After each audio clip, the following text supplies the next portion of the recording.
This episode of That's Total Mom Sense is sponsored by Sambucol. Fall is upon us, and you know what that means. Cooler weather, layers, and of course, the kids heading back to school. Have you checked off all the items on your never-ending list? New clothes, notebooks, pencils, brand new backpack. The kids want it all.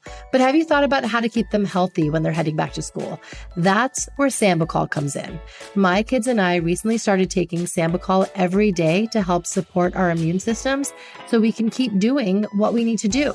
Sambucol is made from premium European black elderberries, which are natural sources of powerful antioxidants and key vitamins like A, C, and E. They help support a healthy immune system and help you power through your day. What's so great about Sambucol is that they have tons of different ways to get your daily helping of black elderberry, like syrups, gummies, chewable tablets, drink powders, capsules, and more. They have products made just for kids too. My 3 kids love the Sambucol Black Elderberry Gummies. They love the flavor and remind me to give it to them when we're rushing out the door during drop-off. Make a healthy immune system part of your back-to-school strategy this year with Sambucol. My listeners can receive 15% off their next order of $9.99 or more at SambucolUSA.com by using my promo code MOMSENSE15 at checkout. That's 15% off your order of $9.99 or more at Sambucol, spelled SAMBUCOL, USA.com. And remember, use code MOMSENSE15 at checkout. And here's a pro tip. Save the promo code and the website address in your notes app. I know you're busy, too busy to remember this promo code and sort through the episodes to find it. So it's MOMSENSE15 and the website is SambucolUSA.com. Hi, I'm Saumya Dave, and you're listening to me on That's Total Mom Sense. And my experience on the interview was fantastic. So I was having a conversation with one of my dear friends, but I really feel like if you tune in, you'll feel like you're getting some insight, some compassion, some learning, and some wisdom, and some fun. Hi there, it's Kanika. Get ready for another season of That's Total Mom Sense, where I interview global thought leaders on their life stories, the legacy they're passing on to their kids, and of course, their mom sense and dad sense superpower. It's me, Bobby Brown. Can't wait to share my story. Hey, I'm Daphne Oz. Hi, I'm Shani Darden. Hi, this is Christelle Lynn. Hi, I'm Bob Michelle Milan. Hi, this is Tony Leroy. Hi, I'm Shannon Lee. Hi, I'm Farnoosh Tarabi. Hi, this is Michael Perry, founder of Maple, and you're listening to me on That's Total Mom Sense. It's our mission to be inclusive, so we're having dads pull up a seat at the table. Tune in to my new monthly segment, What Matters Most with Maple, featuring my co-host, Michael Perry, tech founder and devoted father of 2. Thank you to my brand partners, community, and you, yes, you, for making this podcast possible. Episodes release every Thursday.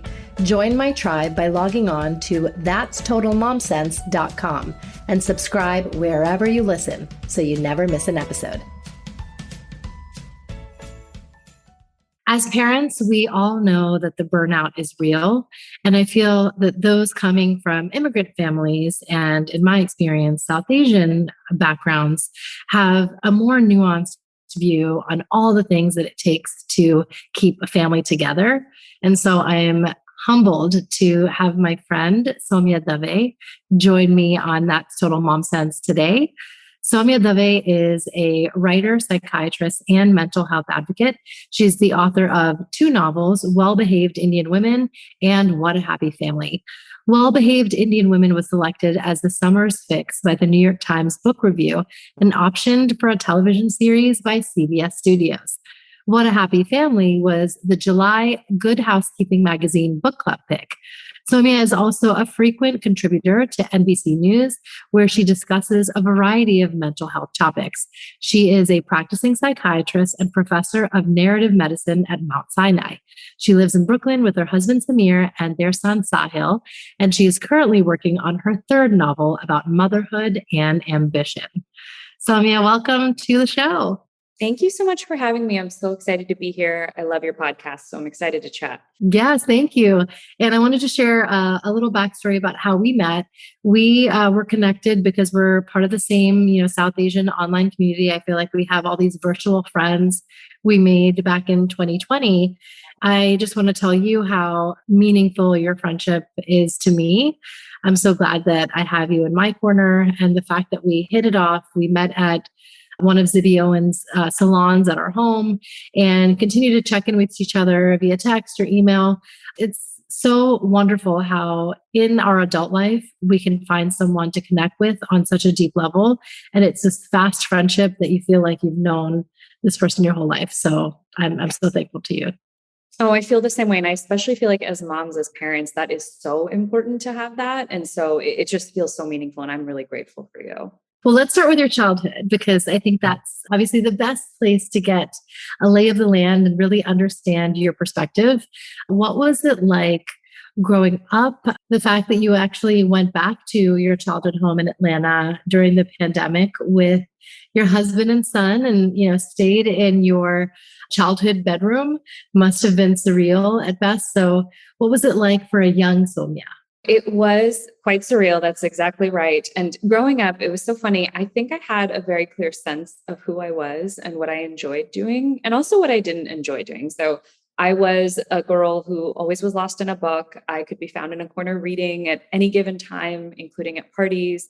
I also really loved medicine. My dad's a physician, and he would come home just talking about how much he really loved his work and seeing patients. And I think hearing those stories growing up really had an impact on me. So I always knew I wanted to be a physician and an author, but it was interesting hearing people after I would say I was in high school and then beyond who would tell me you have to pick one. And so I think that sometimes if we go back to what we enjoyed as a kid, we might be able to get back in touch with a part of who we were. And I'm not saying that means that we all change careers or anything like that, but I do think there's something so special about what we were drawn to when we were younger and what that can mean for us as adults. So I grew up, pursuing both of those fields and then thought, okay, I have everything together. I'm on the right track. And then of course, the pandemic hits us all around the world. And I had a 3-month-old son and thought that I was exiting my so-called 4th trimester. So I was really ready to enter the world as a new mom and start this new part of my life. And then the world went into lockdown, and my husband, son, and I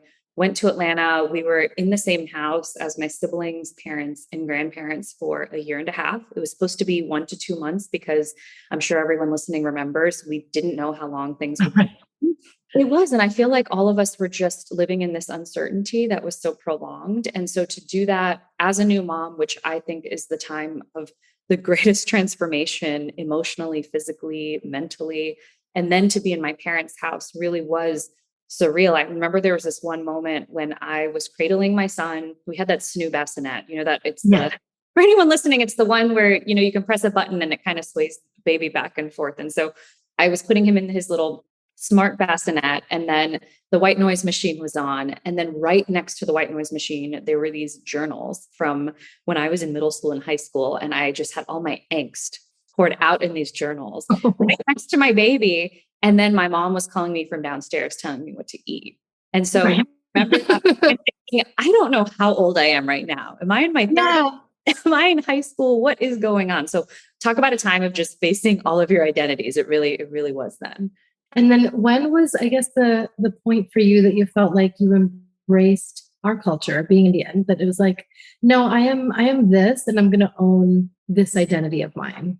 It's interesting. I always was so proud of being South Asian, of being Indian, of being Gujarati. I was so proud of all of that. And my parents really just integrated it into our daily lives from as far as I can remember. And in Atlanta, where I'm from, there is such a rich, diverse South Asian community. So even exposure wise, I felt like it was always around me. What I didn't realize was how stories are so impactful in showing us what we're allowed to be in the world and what we're allowed to see in the world. So I didn't put the 2 and 2 together until I'd say I was in my last year of high school and then going into college, when I struggled to find books that had people who looked like my family and friends who looked like me. And that was when I thought, okay, actually the stories that we take in, whether it's in books, whether it's on screens, wherever it is, those are the ones that tell us which stories matter in the world, right? And who gets to tell the stories, who gets to be in the stories. And so I think that need to show my culture and have it integrated into storytelling really came later, even though the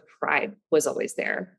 And one thing that I love that you challenged was, in your 7th grade journal, you said, I'm going to be a psychiatrist and a writer. And here you are doing exactly that. how can us as parents be attuned to what I feel like middle school is just this best coming of age time. So I think this is probably the time our kids are going to go through it too. But when they have that conviction at that age, how do we nurture that? And like, yeah, you are going to become that. Like, don't let anyone tell you different. I think actually exactly what you said is so beautifully articulated. You're such a good speaker. So you have like the wisdom within the question. I love it.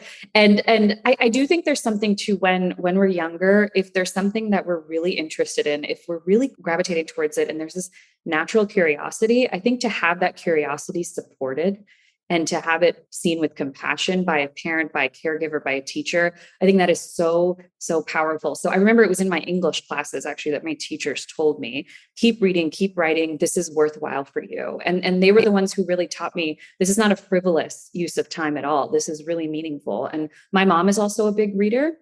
And so I grew up seeing her just read books. You know, she would sit on the couch and she would open whatever book it was she was into, and she likes a variety of genres. And I'd see her doing that. So I also think modeling is really powerful. And if our kids see us doing things that bring us joy, that we're curious about, that we're passionate about, I think that also has a really powerful impact as well. So I hope to even show my son that through modeling. This is also me giving myself a pat on the back for when I'm reading and he's wanting me to play with him. And I'm like, I'm modeling. Right. Yeah. You grab your book. Yes. Oh, I love that. Tell us about how you and Samir met, because it's such a sweet story. So it's very embarrassing. He was in this all male a cappella group. We know Pen Masala. We know. And I had been a fan of theirs since I was in middle school. So they've been around since the 90s, and they're comprised, for anyone listening who's not familiar, they're comprised of students from UPenn, and they usually fuse a Hindi song with an English song to make a fusion a cappella track out of them. They were doing concerts all around the country by the time I was in high school, and I was just fangirling everywhere. They came to Atlanta twice. I went and like shouted the whole time. And then when I was in college at Georgia Tech, I was on the dance team there, and my very last show I was in, it was our Holy show. They came as a guest performance. And so I saw him on stage and thought he was really cute. So I took a picture of him on my Casio camera, if anyone remembers those before I do it. Oh my gosh. And he had a matching camera, actually. So we met after and took a selfie, like before a selfie was a thing, on his Casio camera.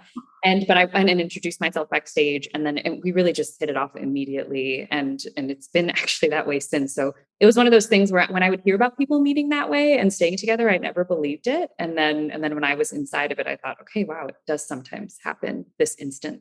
We were long distance for 8 years before we got married. And then I moved to New York for my residency. And he had always been living here since graduating from college. So now we've been here since, and this is our home. But yeah, it's so interesting. That same spark, people are probably going to be like, this is so cheesy.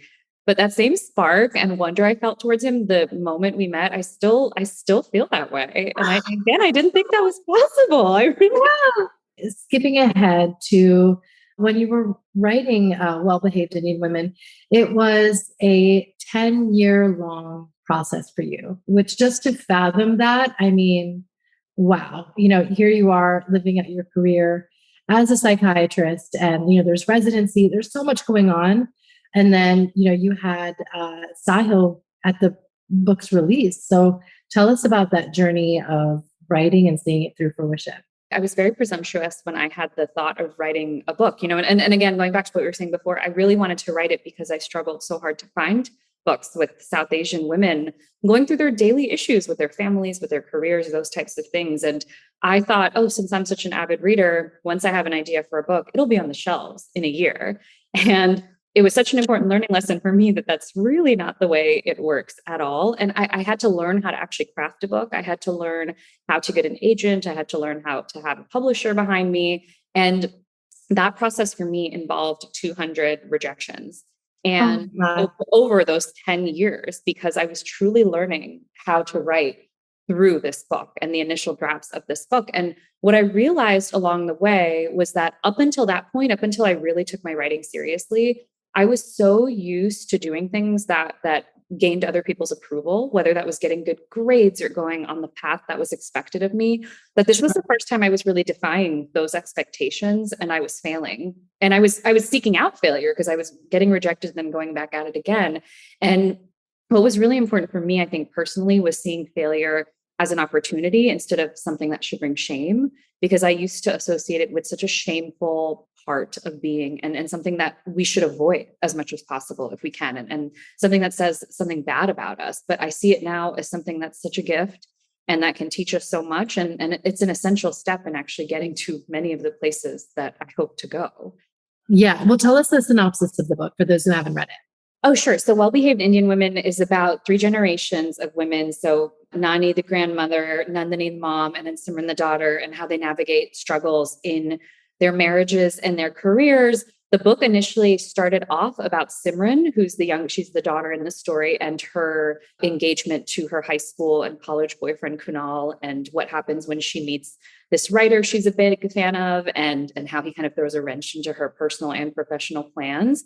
But as I was writing the book and getting rejected, I started writing a perspective from Nandini, her mom's perspective, and about just being a physician in the time that she was training in and the racism and sexism she encountered, and what it's like for a woman to actually walk away from all of the expectations put on her as a mother and a wife to really take that next step in her career. You know, it's interesting because I first thought I wanted to just write a book about planning a big fat Desi wedding. And then when I was in residency, I was helping learn how to deliver a baby. It was my first time learning how to deliver a baby. And as a med student, and when I went to go check on the new mom hours later, this happened in the middle of the night, and I went several hours later, and I was in my scrubs, my hair was up, probably looking like a beehive on my head.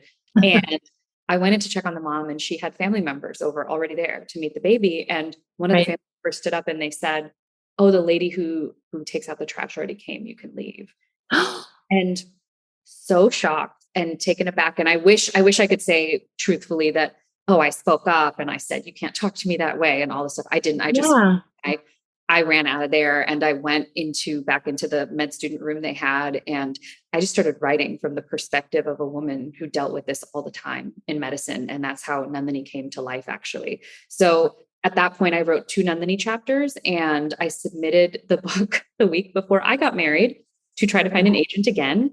And I got all rejections the day before my wedding. Like I got 5 in a row the day before my wedding, but all 5 of them said, "I really liked these 2 chapters with the mom. Do you have any thoughts on including more?" And so she actually got integrated much later. So just if anybody out there is creating anything, I think that was one of the biggest lessons I learned, is that sometimes insights come to us through the process and the journey itself. And that's why the journey matters so much, maybe even more than the outcome. And now on to What a Happy Family. I love how just even the title is so snarky, and it sounds like something an Indian auntie would say as she's peering into a family's life from the outside. When you think of our South Asian background and mental health and therapy, from the traditional sense, it's almost paradoxical. Would you ever put those two together? This like a South Asian family that doesn't talk about their problems and isn't transparent about when they're feeling. Here you are juxtaposing the two and marrying them in such a profound way. So how did you even think to do that? And I know, with your expertise in psychiatry, of course, you're going to infuse that in, but for this community that doesn't talk about mental well-being at all. So this might come as a surprise, but I did not realize there was a stigma surrounding mental health in our community until I was in high school, because both my parents were so open when they talked about health. My dad, he's a pain management physician, but he would tell me, he would say, "Oh, this person, if they experience more pain because they're depressed, it's because they have 2 illnesses. They have the physical illness, and then they have their major depressive disorder, and that's another illness. So we have to treat both illnesses." And he said it logically that I thought, oh yeah. And I heard this from when I was very young. And then my mom would also say that as well. And so I didn't realize until I was in high school and later that in our community, this is not the way it usually is. And when I moved back home during the pandemic, I initially was writing my second book as a story about a woman going through psychiatry residency, because I don't know if anyone else feels this way, but I love workbooks and I love shows that go through the workplaces too. Like, give me a good legal drama and I'm here. Yes. And so I thought, oh, let's do this for a woman in medicine training to be a psychiatrist. And then when I was at home, we were telling stories of vacations we went on as a family. And I was telling this one story of this trip we went on that I thought we had a really good time at, and recalling some of the moments. And my brother and sister said, "We had a terrible time. You bossed us around the whole time and you called all the shots. So none of us look back on that as a happy moment." Oh, isn't it interesting how family often involves people living in the same space, but really taking away such different experiences? And even kids in the same family get a different mother and a different father in the more traditional like family setups. And so it was those types of questions that came up from being around my family that made me want to see what it would be like for a family that presented so perfectly on the outside to really have to grapple with things they were keeping from each other about their emotional health. Yes, yeah. And tell us about this premise with Bina and her daughters, Natasha and Sohani. Sure. So this book follows the Joshi family who live in the suburbs of Atlanta. And after a scandal, they are all forced to really face different parts of themselves within themselves and then also with each other. And the book actually has perspectives from each family member. Primarily, it does focus on the women, but there are some chapters from the brother, the dad, and the son-in-law in the book. And it really ultimately is a book about how family can hurt us more than anyone. And they can also potentially heal us as well, if everybody's willing to take certain steps. Can you tell us why you gravitated towards fiction and novel writing versus memoir? Ooh, I love that question. I grew up, Sweet Valley High Babysitters Club. So I grew up reading fiction nonstop. And I always saw it as such a powerful way to get in the mind of someone different who could have overlapping traits, but someone who was different and to really live through their life. And it was so interesting. When I was in college, I found this article, I forgot where it was, and it talked about how reading fiction could increase empathy because we could literally be in other people's shoes for the course of the story, people who were different from us. And so I also felt like I could explore things that maybe I wasn't directly encountering in my own life, but I was hearing come up as themes through characters. So for example, when I was in my 20s, a big theme that came up with a lot of friends and with myself was, what do we want to do with our lives? Where do we want our lives to go? And it was really this big set of questions. And so in Well-Behaved Indian Women, I have all of the characters asking that, but exploring it in ways I didn't personally see through anyone. So the theme influenced the character. Now tell us about your third, which goes into motherhood and, a mother's own journey around identity and ambition. Sure. So the third book has a working title, so not an official title yet, but it's about a new mom, Maya Patel, who's the daughter of motel owners. And she's also a startup founder and CEO of an eco-friendly toiletries brand. And it follows her journey through both new motherhood and trying to run a company. So my husband works in tech and he has for quite some time. And I've been so fascinated by how, female founders and leaders at these companies have a different experience than their male counterparts. And I think, by the way, that can be said for probably every single industry out there. Yes. Mm-hmm. But in particular, during a time when we were seeing the rise of so many female founders and then the fall of some as well, and then still seeing that just such a small percentage of VC funding goes to female founded companies. Just seeing all that, I thought, what would it be like for a South Asian woman grappling with that and really trying to make her mark in this world and also really trying to be a new mom and just own all of her identities. What's that like for her? And how does she struggle and how does she manage those things? Tell us about your motherhood journey. So it has been by far the most transformative thing in my entire life. I think it's also forced me to face different parts of myself. And I didn't realize that becoming a mom really brought up so many things about myself, about the way I felt as a child, about the way I felt with wanting to be a mom and my goals that I had. So for example, I think right before we logged on, we were talking about being type A and maybe being perfectionist. Yeah. Nothing else in my life has made me face perfectionism more than motherhood, because things don't go according to plan. I had a really tough pregnancy. I had hyperemesis gravidarum, so it's nausea, vomiting. I had it for the full 9 months. Oh my goodness. Oh no. Okay. Thank you. And then the birth process was a little stressful and postpartum was a little stressful. And then the pandemic happened. And so I think it really was a blur of a time in so many different ways. But I did find that surrendering was such a big thing. Having people to go to for support was absolutely integral, even if that came in the form of group texts from a friend, and middle of the night chats with another mom who was up late feeding, being able to rely on family members. I never appreciated that sense of community that couldn't come from so many different places until I came from a mom. And then really also having just an openness to whatever the day brings, instead of feeling like everything has to be so rigid and planned and scheduled. So I'm grateful. I think my son has really helped me actually grow a lot more than he'll ever realize. And I hope to tell him that one day when he's able to understand that, because he's given me so much. What has been your experience when you're dealing with moms through the lens of a psychiatrist and mental health? So I think that the amount of support a mom receives is very correlated to how good she will feel about not only that transition to motherhood, but even the day-to-day life of being a mom. And I think that when moms are the default parents and policies point towards that, when workplaces points towards that, we're providing a detriment to the entire family, because the mom then carries so much of that load, and then she keeps becoming the default parent. And then it's a cycle that becomes very, very hard to break out of. I was just reading a study yesterday in one of the psychological journals that talked about how when parental leave was incorporated into certain countries, the divorce rates actually went down.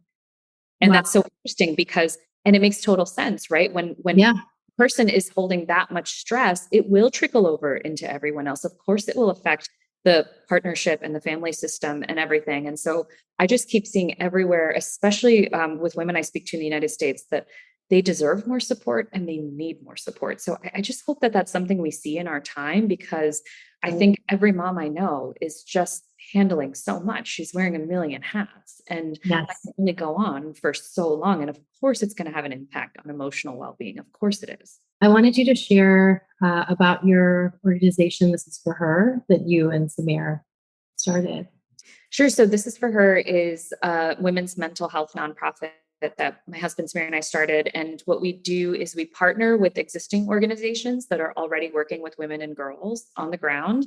And we've designed mental health workshops for them to incorporate with their work. And so we went to Uganda when I was in residency. It was a place I'd always wanted to visit. And we visited with a bunch of nonprofits there that I had been really big fans of when I was in medical school. And when the leaders of those nonprofits found out that I was a psychiatrist in training, they asked for guides on how to talk about depression, how to talk about anxiety, because a lot of times there weren't even words for those emotions. The mental health shortage is just so vast there. And in many parts of the world. And so they asked for a guide, and I said, I'll get one back to you once I come back to my program. And when I came back, nobody had anything. And I thought, how is there not a simple guide for how to talk about our emotional health? How is that? Right.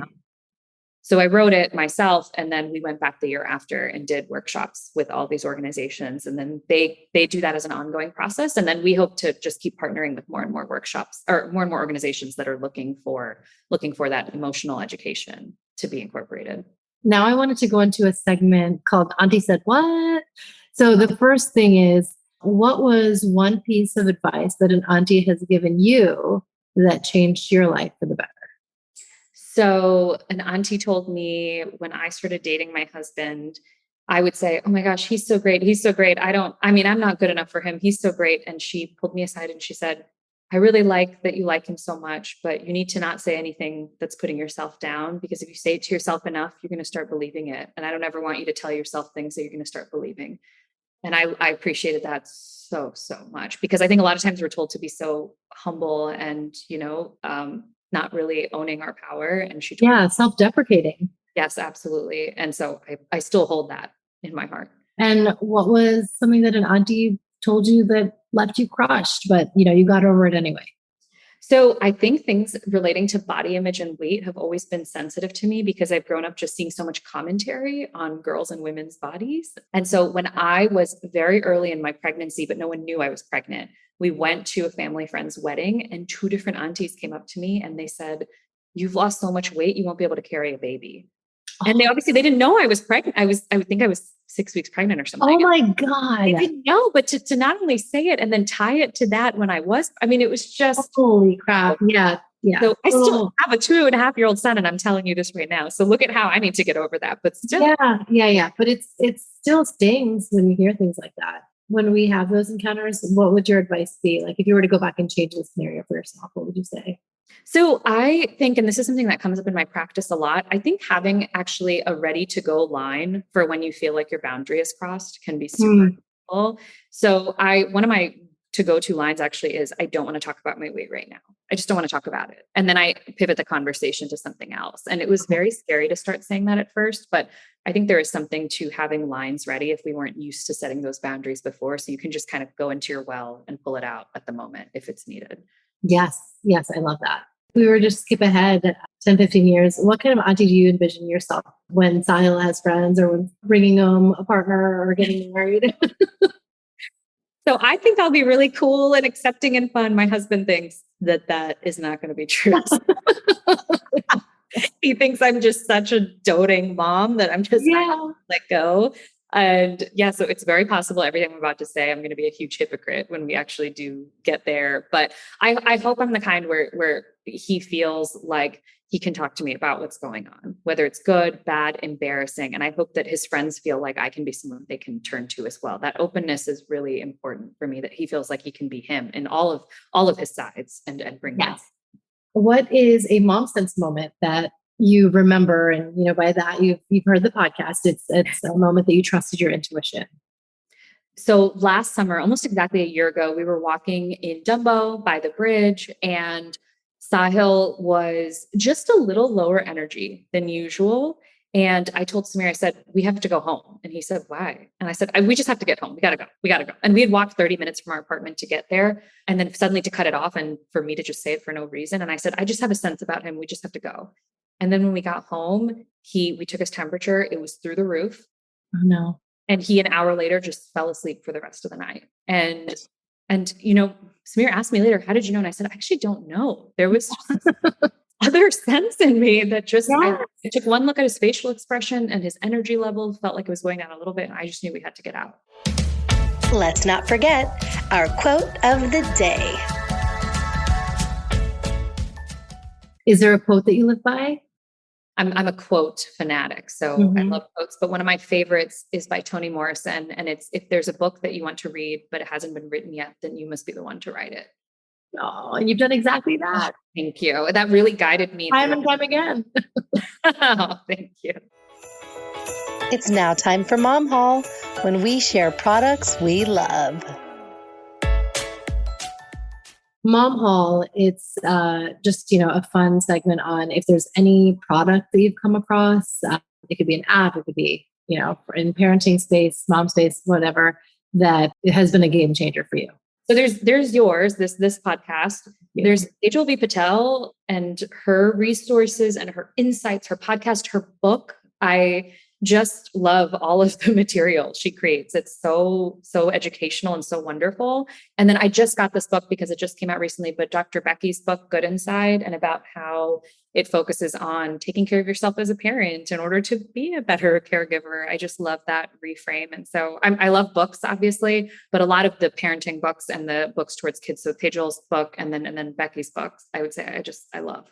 Oh, that's so great. I love that you highlight that. And Paige, we love you. Her book is Meditation for Kids.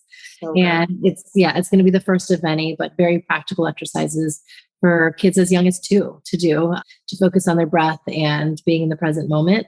And Dr. Becky is a sage. I mean, she's carrying us through from, babies and newborns to toddler parenting and beyond. And I think just her insights they just make sense. You're like, wow, why would we not think like that? Why have we been hardwired as a society by others or by teachers in a different way? Totally. I think she's done for me as a mom what Eve Rodsby did for me as a partner, where they named things. They named things. They made the invisible visible. Yes. That this is important. This is meaningful. We deserve to be valued for these things. And so I'm appreciative to all of these women for creating what they do. Yes. And big shout out to Eve as well. If you haven't read Fair Play or Find Your Unicorn Space, same thing. She's like the advocate for mothers and, being able to live your authentic self and your identity and make sure you're not the one doing all the work at home. So, and what is your legacy? I hope that it's in giving space, like creating stories of my own, but also creating space for other people to share their stories as well, whether that's in a therapy session, whether that's through artwork, whether that's through conversations in their communities. I just hope to be a force for storytelling in different ways. And so whatever small part I can play in that, I just would be so grateful to do that. Tell us where our listeners can find you. So I'm on Instagram and Twitter at Saumya Dave, and my website is saumyadave.com. Thank you, Saumya. This was amazing. I'm so glad we got to chat and catch up even before this. And we got to hear your story because we love how you tell stories, but to understand where you're coming from and your perspective is that much more meaningful. And like I said in the beginning, I'm so thankful to have you as a friend. And I will shout it from the rooftops as you're writing, as you're producing, all the things that you're doing that has your stamp on it. We want to know about it and we want to be part of it. Oh, thank you. Thanks for listening to my interview with Dr. Saumya Dave. It was such a joy to hear her backstory and the fodder for her books and her third one on the way. I hope you got some enlightening takeaways from our chat.